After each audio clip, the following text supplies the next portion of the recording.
गांव का नाम था सरस्वतीपुर। यह गांव हरे भरे खेतों और सुरम्य पहाड़ियों के बीच बसा था। वहाँ के लोग मेहनती और ईमानदार थे। राघव एक युवा और ऊर्जावान बच्चा था, लेकिन उसमें एक कमी थी।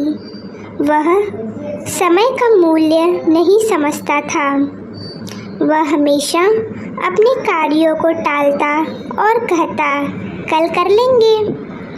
उसकी माँ उसे अक्सर समझाती, राघव, समय बहुत मूल्यवान होता है, इसे व्यर्थ मत गवाओ।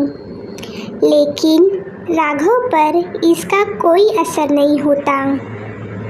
एक दिन गांव में एक प्रसिद्ध साधु महाराज आए। उन्होंने गांव के लोगों को प्रवचन देने का निर्णय लिया। गांव के सभी लोग साधु महाराज के प्रवचन सुनने के लिए इकट्ठा हुए। राघव की माँ ने भी उसे वहां जाने के लिए कहा, लेकिन उसने कहा, माँ, आज नहीं, कल साधु महाराज से मिल लूँगा। उसकी माँ ने जोर देकर कहा, साधु महाराज यहाँ सिर्फ एक दिन के लिए आए हैं और उनके प्रवचन से बहुत कुछ सीखने को मिलेगा तुम्हें। लेकिन राघव ने फिर से अपनी आदत के अनुसार बात टाल दी। जब साधु महाराज का प्रवचन शुरू हुआ, उन्होंने समय के महत्व पर जोर दिया। उन्होंने कहा, समय सबसे मूल्यवान संपत्ति है, जो कभी वापस नहीं आती। हर क्षण का सदुपयोग करना चाहिए। यह कहते हुए उन्होंने एक कहानी सुनाई। एक समय की बात है, एक राजा था जिसने अपनी सारी संपत्ति खो दी थी। वह बहुत दुखी था और उसने एक साधु की मदद मांगी। साधु ने उसे एक घड़ी दी और कहा, यह घड़ी तुम्हें समय की महत्वता समझाएगी। जब भी तुम इस घड़ी को देखोगे, तुम्हें यह याद दिलाएगी कि तुम्हारे पास कितना समय बचा है। राजा ने घड़ी को संभाल कर रखा और हर पल को महत्व देने लगा। धीरे धीरे उसकी मेहनत और समय के सही उपयोग के कारण उसने अपनी सारी संपत्ति वापस पा ली। साधु महाराज की कहानी सुनकर राघव की माँ ने सोचा, काश राघव यहाँ होता। लेकिन राघव तो अपने दोस्तों के साथ खेल में व्यस्त था। प्रवचन के बाद साधु महाराज ने गांव के लोगों को आशीर्वाद दिया और वहां से चले गए। अगले दिन जब राघव को साधु महाराज के जाने की बात पता चली, तो उसे थोड़ा अफसोस हुआ। उसकी माँ ने कहा, देखा बेटा, समय को व्यर्थ टालने का परिणाम यही होता है।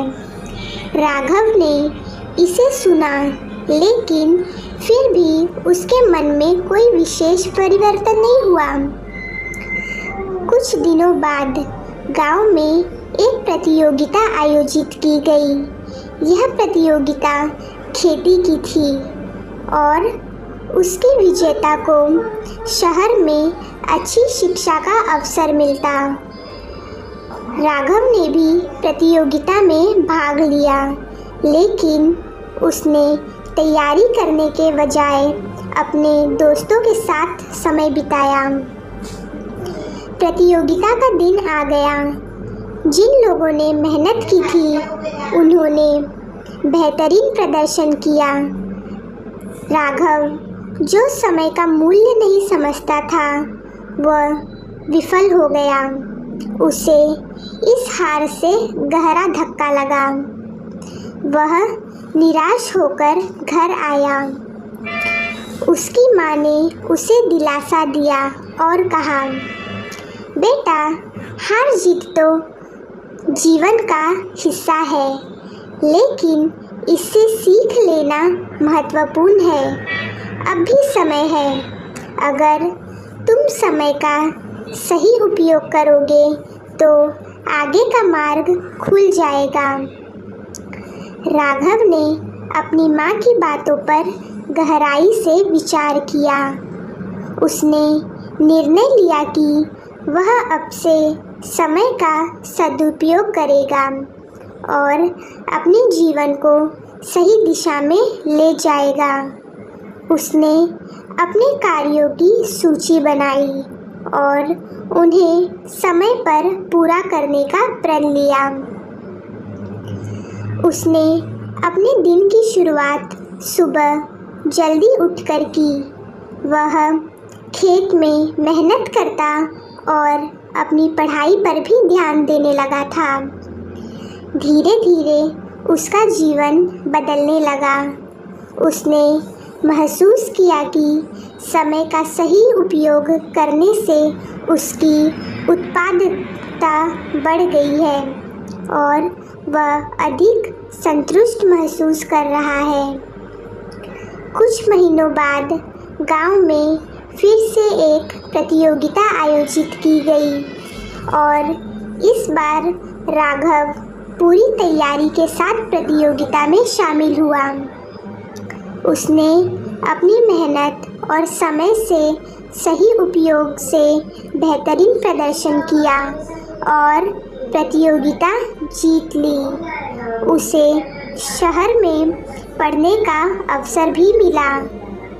राघव की माँ बहुत खुश हुई और उसने कहा, देखा बेटा, समय का सही उपयोग करने से ही सफलता मिलती है। राघव ने अपनी माँ को आभार व्यक्त किया और कहा, माँ, मुझे समय का महत्व समझाया और यही मेरी सफलता का कारण है। समय का महत्व समझकर राघव ने अपने जीवन को एक नई दिशा दी। उसने महसूस किया कि समय सबसे मूल्यवान संपत्ति है और इसका सही उपयोग करने से ही जीवन में सच्ची सफलता और संतुष्टि मिलती है। इस प्रकार राघव ने अपने जीवन की महत्वपूर्ण सीख पाई और उसे सभी के साथ साझा किया।